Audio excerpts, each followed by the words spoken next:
Welcome back to my series, Dance Moms Uncovered.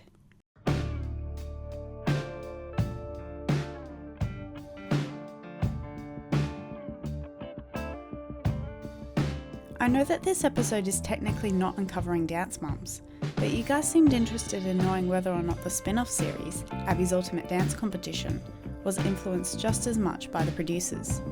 So welcome, I guess, to the first and probably only episode of AUDC Uncovered, where I can assure you that there was more to this television series than the producers cared to show. Feel free to share your thoughts on the following evidence. First, let's look at the audition process. Each contestant of Abby's Ultimate Dance Competition undertook a rigorous audition process before they were given a place on the show. These auditions actually reveal a lot about the intentions the producers had for this show. Jordan Jones revealed in an interview that when they applied for the show, the producers didn't tell them that Abby was going to be involved. And we didn't even know that the show was even Abby's Ultimate Dance Competition. There was no relation to Abby Lee Miller. They totally hid that from us until we literally were on camera. They were like, okay, this show's actually called Abby's Ultimate Dance Competition, and Abby Lee Miller is going to be the coach. Like, it was called My Kid Can Dance. This claim has been further confirmed by both Chris and Yvette in separate interviews. It seems like none of the mothers were upset about this surprise. However, I think that it was not fair for the contestants, because there are plenty of people out there who would not want their kids to be coached by Abby, and I assume that the cast members were already locked into contracts by the time that they learned about Abby's involvement. Asia has revealed that the producers didn't realise how young she was when she first auditioned, but when they realised that she was only 6, they got her to take a test to make sure she could handle the stress that she was going to be exposed to on the show. I have to give the producers credit for doing this, and I really wish that ongoing psychological evaluation was a common process that every child in a reality TV show had to undertake, no matter their age. Elizabeth revealed that she auditioned via a Facebook casting call. Gianna applied for season 2 on her own using her laptop, and Trinity was recommended to the producers by her studio owner. But JoJo's audition was quite different, because according to Jessalyn, she didn't even ask her daughter before sending in an audition tape. The first thing was called Abby's Ultimate Dance Competition. Talk to me about that. And I didn't even ask JoJo, I just sent in an audition tape. She was 7, and I kept thinking, what am I doing to this little girl? Like, I didn't really even ask her, but she loved it. I understand that Jess knew that JoJo loved dance moms, and that this was something she would want to do. But something about a parent not discussing such a big and potentially even traumatizing commitment makes me uneasy. Lastly, Trinity said that the auditions she attended were not only focused on evaluating her dance ability, but more concerned about evaluating her relationship with her mother. They would ask them how they would react under different scenarios. So it's pretty obvious that, like dance mums, they wanted compelling characters over anything else. Next, let's explore the villain characters. Some of the mums on the show were particularly represented to be the villains of their season. Cindy and Yvette got particularly bad reputations following their appearances on the show. Well, Elizabeth and her mother have said that they were directed and encouraged to do and say particular things. This has also been confirmed by Cindy, who revealed that the producers told her to mock Kira's dress during one of their heated arguments. Yeah, they would come up to me and say, Cindy, go, go razzle up Kira. Go say something to Kira about her dress. As for Cindy and Jessalyn's feud, Cindy has set the record straight, tweeting that JoJo was cute and extremely talented, despite the fact that her extravagance annoyed her. According to Cindy, the producers were frustrated that everyone got along so well. Well, this was certainly news to me at first, because the mums we saw in season 2 were pretty cutthroat with each other. Well, Elizabeth's mum said that everyone was well aware that the show was made for entertainment, and so they acted accordingly. Furthermore, Kathy has said in the past that she believes Jessalyn enjoys pretending to be mean.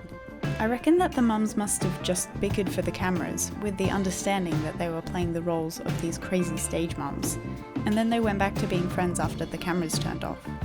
In season 1, Yvette was portrayed as a villain because she seemed to smile and laugh whenever bad things happened to other contestants. One such incident was when the mums were joking about cutting Elizabeth's hair for their monster dance that week.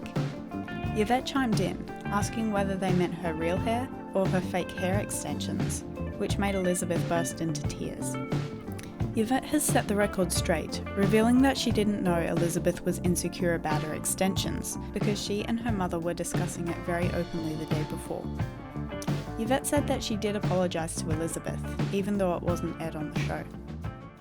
I did not know they were hair extensions until they advertised it the day before. Then the next day, it's a big sensitive manner. You know what? They haven't shown it on TV yet, but I apologize to Elizabeth. Elizabeth, I'm sorry. Richie has said that Yvette is a very genuine person, and Zach has confirmed that he found Yvette and Hadley to be very nice. Despite this, Yvette and Christie's feud was unfortunately real. Yvette has claimed that Christie told her 4 separate times to fight her outside. I find it too much of a coincidence that the 3 episodes where the mums could assign the routines just so happened to be the weeks where the children of these villain mums won this power in a group dance challenge.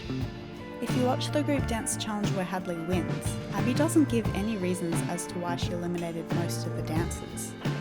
And when it comes down to Hadley and Madison, she chose Hadley simply because Madison wouldn't look her in the eye.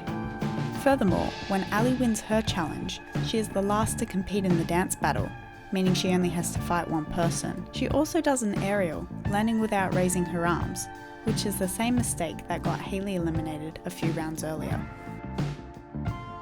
3. Abby versus the kids.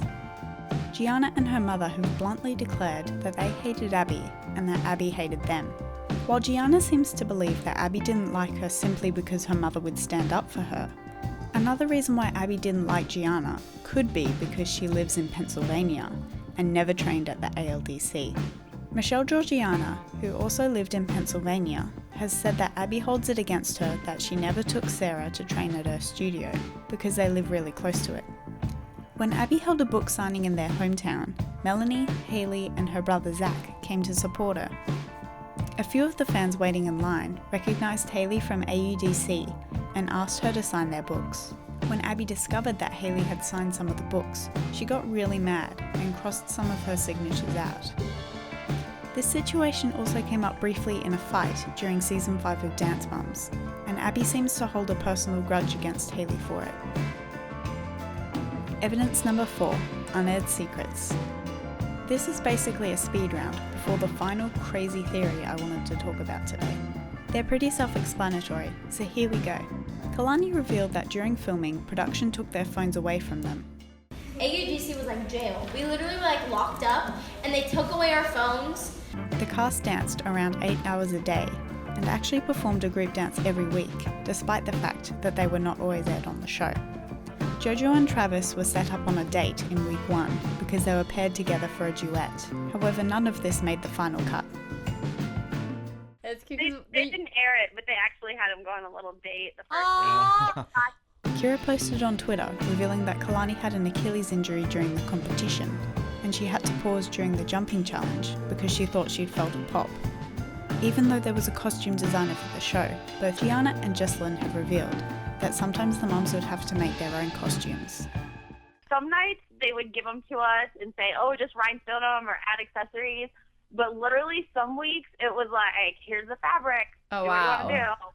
On set, we did have girls that made us costumes, but then there were some weeks that they were like, okay, you guys make your own costumes, and they would just like hand you like a little piece of fabric and be like, here you go. Abby has mentioned that Madison and some of the other Season 1 AUDC girls were brought into Pittsburgh to be replacements on the Dance Moms Elite competition team. Erin also confirmed that the producers asked Elizabeth to come in and dance on Abby's senior team. But for some reason, none of this worked out, and the producers sent them all home. Finally, let's look at the rigged elimination theory. Plenty of the mothers have spoken out about the competition being rigged in favour of the mothers who created the most drama. Kalani declared at a meet and greet that the reason why she got eliminated the first time from AUDC was because her mother wasn't causing enough drama.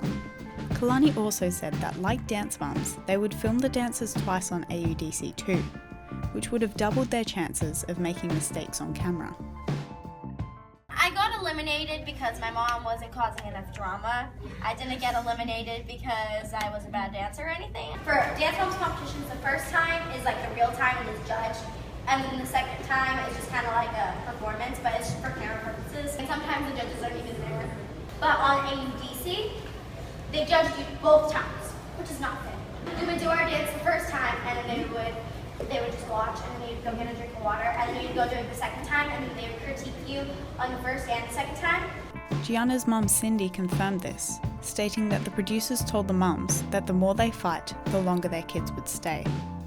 Gina has also claimed that she believes her son Zach was set up to be eliminated from the show. She thinks that even though Zach managed to pull off the hip-hop trio, the producers wanted him gone. In the beginning, they said, the more you fight, the longer your kid will stay here. You stayed for your talent also, but I know, but it wasn't but they an also accurate wanted bickering. representation. Yeah. The show is a very choreographed show, and if Zach was done, whether he killed it or not. Do you think, or that was, part of the whole plan was for Zach to be gone in this episode?